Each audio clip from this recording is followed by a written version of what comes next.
We no longer want to be isolated beings in a sea of urban anonymity.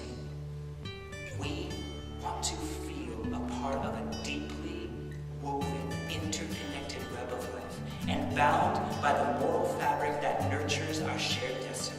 We want to be co-creators in the pursuit of building that beloved community where no person is alien to our compassion, where the young and the old are renewed in each other's company. And this is why we gather week after week. Our liturgical calendar is based not on the rotation of ancient scriptural passages, but on the social gospel of the modern timetable of urgency. We gather to shine light on the shadows of our days. We gather to be relevant, to be on the pulse of humanity's suffering, and to respond to the issues of our time with care. In this way, we come to church not to save our own souls, but to save ourselves from the religious bigotry that uses faith to harm and not heal. Coming to community moves our vision beyond the preoccupations of our own pains to reach up and out and into the eyes of that beautiful neighbor across the arc of the world, to look up and out and into the teary eyes of that fragile neighbor sleeping on the curb across the street. We spend our time using our faith not to condemn those who believe differently, but to use compassion and equity and justice as tools by which to tend to all our relations. When doing so, we build that beloved community. So if anyone asks, why are 2,000 people coming in and out of this building a week? Why are 23,000 people listening to our podcast? Why is this congregation engaging in community organizing? It's because we ain't no social club. We ain't no intellectual secret society, and we ain't no navel-gazing hum-didy-dum cult.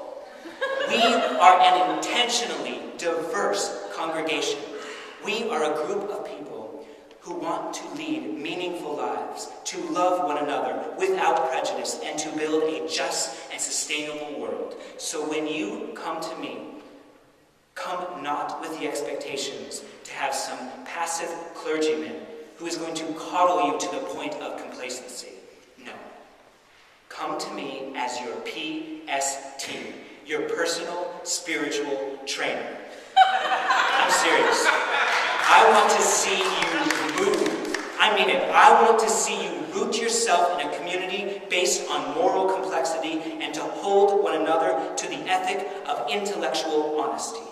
I want to see you move beyond the religious hang-ups of your broken past and use your regenerative spirit to seize the day. I want to see you flex your moral muscles. I want to see you exercise spiritual practices to the point of training your mind and body and spirit to collaborate as a single, integrated, and dynamic entity. I want to hear you articulate your beliefs. I want to hear you articulate your faith to the point of having some moral relevance. I want to know that you are engaged in the issues of our time. I want to know what makes you afraid. I want to know if you are cultivating your doubts and your questions so that when you do take a stand, we can all trust your authenticity.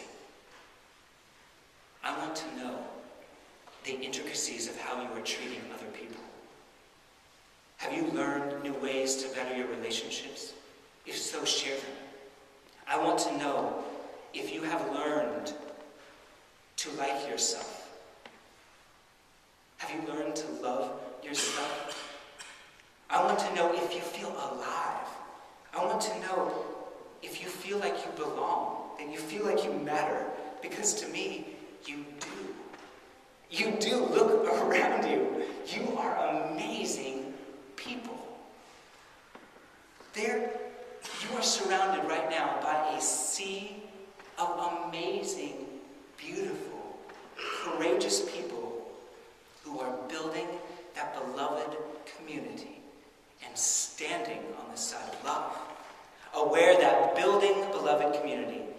not easy.